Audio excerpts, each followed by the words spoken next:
experienced that. These are the people to whom Jibreel came to teach them their religion. The angel Gabriel came to sit amongst them and teach them their deen. These are the companions.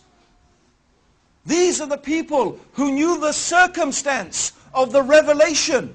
Which ayah was revealed in which circumstance. They are the ones who saw the Prophet ﷺ pray. They saw him with their eyes. They saw the Prophet ﷺ fast and make hajj. And so on and so forth. So they lived with Rasulullah ﷺ. They were his companions. They were eyewitnesses to the events. They would sit and learn directly from Rasulullah ﷺ about the deen. So who could know better about Islam than his companions? It is absolutely logical that the people who would know best about this religion are the people who studied from the messenger to whom this religion was revealed. This is from aql. This is from logic. Actually, this is also the main reason why when I first became Muslim, I could never become Shia.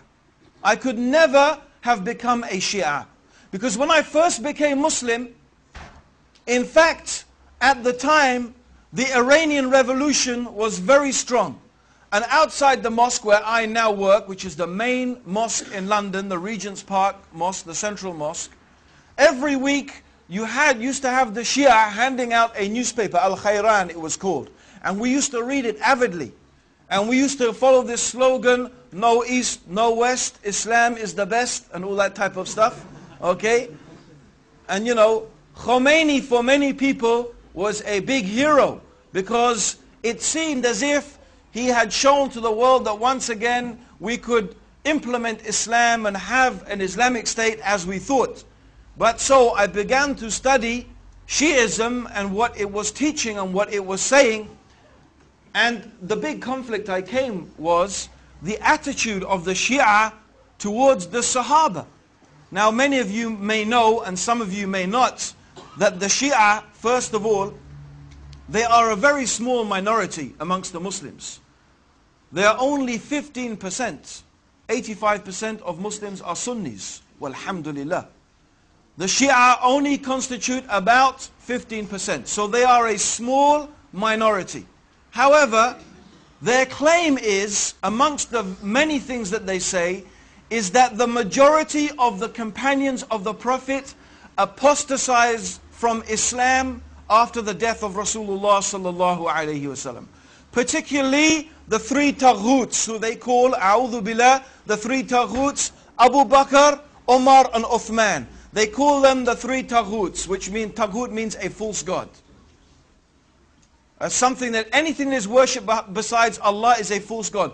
And it could mean an unjust ruler who rules according to other than the guidance of Islam. He is a taghut. So they call them the three taghuts. Because they claim that Abu Bakr and Umar and Ali, may Allah subhanahu wa ta'ala be pleased with them, usurped and deprived Ali of the rightful inheritance of being the successor of Rasulullah sallallahu alayhi wasallam. And of course most of the companions agreed with that, so they also claimed that most of the companions apostatized from Islam. But I thought this is incredible.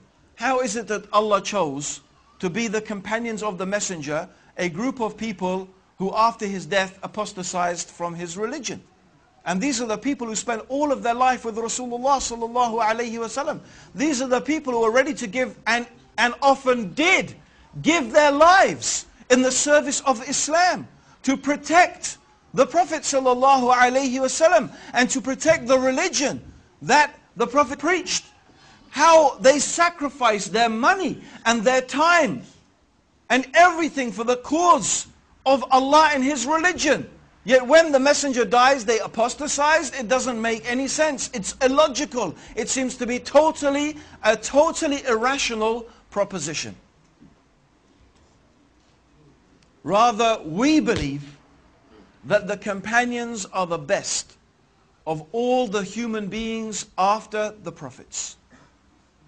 And the best of the human beings after the prophets is Abu Bakr. And the best after him is Umar.